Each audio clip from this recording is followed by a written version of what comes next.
Hi, Scott Whitley here, hope you're doing well. In this short video I'd like to share with you a little trick that I use to get my technique a lot cleaner, particularly if I've not been playing for a long time.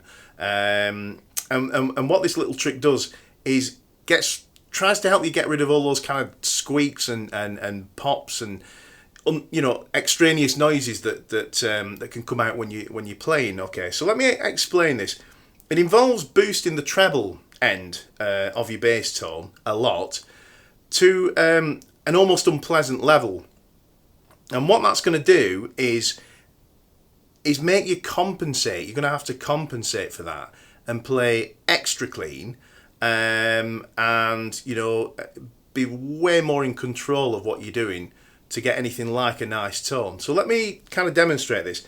Say I go on the bridge pickup, which what I like to do there when I use that setting on a bass is I like to boost the lows quite a bit, the bass. I'm doing that from this because this is an active bass guitar, but otherwise I'd do that on the amp. I'd lift the lows up, and then the treble I tend to roll off quite a lot. Sometimes on a passive bass I might roll the tone control all the way off, or even an active one like I've done here. So you get that.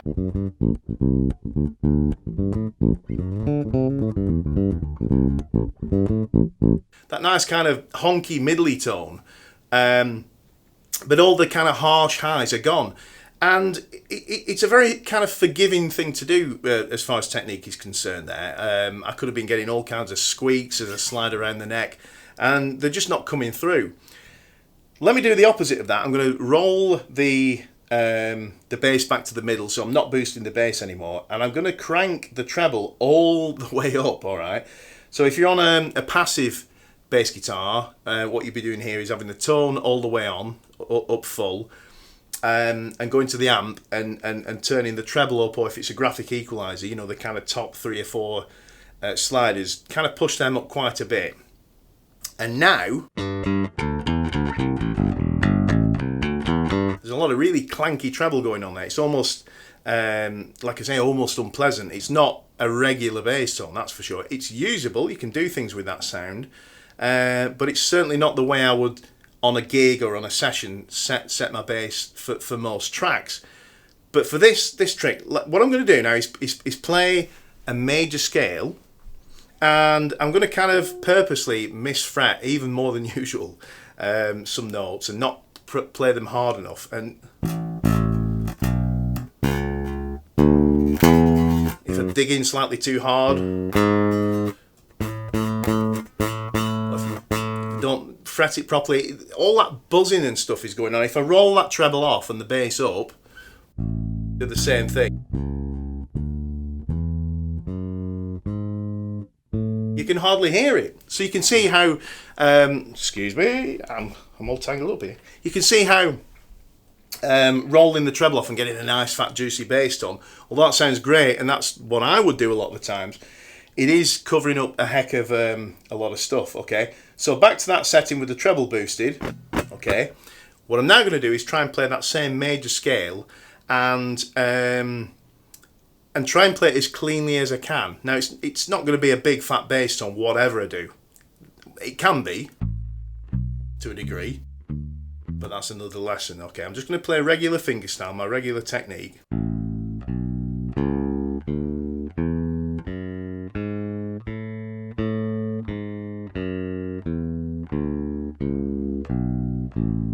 That was pretty clean, I think. It wasn't bad. There was a couple of bits that weren't exactly how I wanted them to be, and what I'm trying to do here is not slide around, so I'm trying to avoid all that rubbish. Okay, I'm trying to tuck my fretting fingers up close to the fret. Okay, so they don't want to be down here, they want to be up near the fret that you're fretting. Okay, I'm trying to do the 1 finger per fret spacing. I'm trying to keep the picking pressure with the right hand even, so that some notes don't kind of like this really bark out. All right, I'm trying to keep everything nice and even. I'm trying to keep the plucking to a level where there's no fret buzz. If I play too hard because I use a low action, I'm going to get fret buzz. Now again, I do use that sound sometimes. I'm not saying it's all bad. This is just...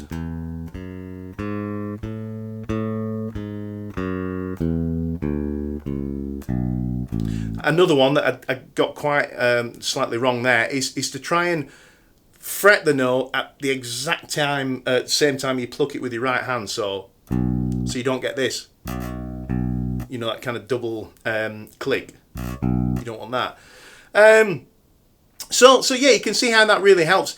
I've been using this kind of technique. I've been working on a couple of Jaco Pastorius licks over the last couple of days from Come On, Come Over. Okay, so that was cool. Yeah. And the same thing, you know, I thought I was doing okay with my regular kind of tone rolled off sound. And then what I thought to do is crank that treble up and see how it sounded then. And it was kind of, you know, a bit clanking, a bit messy. And so I practiced that way for that kind of half an hour. And the licks I was working on are now loads cleaner, smoother, more controlled. It really does make a big difference. So give it a try. Hope that helps. And I'll see you in the next video. Cheers.